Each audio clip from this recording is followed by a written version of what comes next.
Pada masa Rasulullah Shallallahu Alaihi Wasallam, antara kaum muslimin dan ahlul kitab pernah terjadi saling membanggakan diri. Ahlul kitab berkata, Nabi kami datang sebelum Nabi kalian, dan kitab kami diturunkan sebelum kitab kalian. Kaum muslimin pun berkata, Nabi kami adalah pamungkas para nabi, dan kitab kami menghapuskan semua kitab terdahulu. Lalu diturunkan kepada Rasulullah SAW satu ayat dalam Al-Quran surah An-Nisa ayat 123. Pahala itu bukanlah menurut angan-anganmu, dan tidak pula menurut angan-angan ahli kitab. Barang siapa yang mengerjakan kejahatan, niscaya akan diberi balasan. Ayat ini mengajarkan kepada kita untuk tidak terbuai oleh mimpi-mimpi indah atau angan-angan kosong.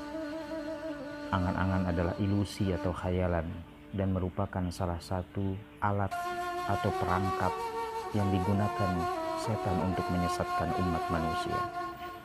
Sebagaimana dalam firman Allah di surat An-Nisa ayat 119. Dan iblis benar-benar akan menyesatkan mereka dan akan membangkitkan angan-angan kosong pada mereka. Menurut para ahli tafsir, angan-angan itu tercela dan dikecam oleh agama karena menimbulkan dua keburukan, yaitu sifat loba atau tamak dan sifat ingin kekal di dunia. Karena sifat loba, seorang bisa menghalalkan segala ambisi untuk menggapai keinginannya. Karena merasa kekal di dunia, seseorang bisa lupa diri dan tidak perlu bertaubat, serta tidak akan berpengaruh baginya petuah ataupun nasihat. Lain angan-angan, lain pula dengan harapan. Harapan adalah sikap optimisme menunggu datangnya sesuatu yang dicintai. Harapan dibedakan dengan angan-angan dari 4 aspek. Pertama, harapan menunjuk kepada sesuatu yang mungkin dan bisa terjadi. Kedua, terlihat dengan jelas sebab-sebab dan cara-cara bagaimana harapan itu bisa digapai.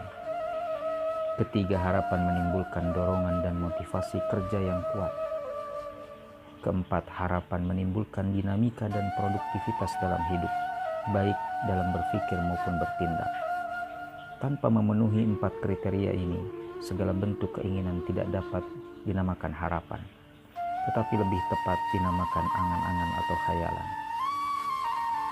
Menunjuk pada kriteria tersebut, orang yang menanam benih iman dalam hatinya, lantas menyiram dengan air ketaatan, membersihkan diri dari berbagai perilaku tercela, serta bersikap konsisten dalam kebaikan, lalu berharap kepada Allah agar ia kelak mendapat rahmat dan pengampunan darinya, maka harapan orang tersebut sungguh merupakan harapan yang terpuji.